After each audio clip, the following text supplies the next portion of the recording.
পার্বত্য চট্টগ্রাম দক্ষিণ বন বিভাগের বিভাগীয় বন কর্মকর্তা ডক্টর জাহিদুর রহমান মহোদয়ের নির্দেশনায় গতকাল রাত 8 ঘটিকার সময় কাপ্তাই উপজেলাধীন বিএফআরডিসি শিল্প এলাকার মার্কেটের সামনে থেকে 12টি পানকৌড়ি বাচ্চা উদ্ধার করা হয় মোহাম্মদ জয়নাল আবেদিন ওয়াসারের নেতৃত্বে।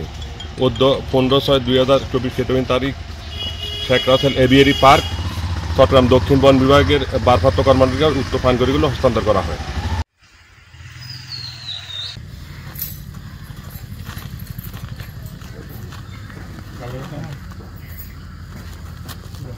Kalau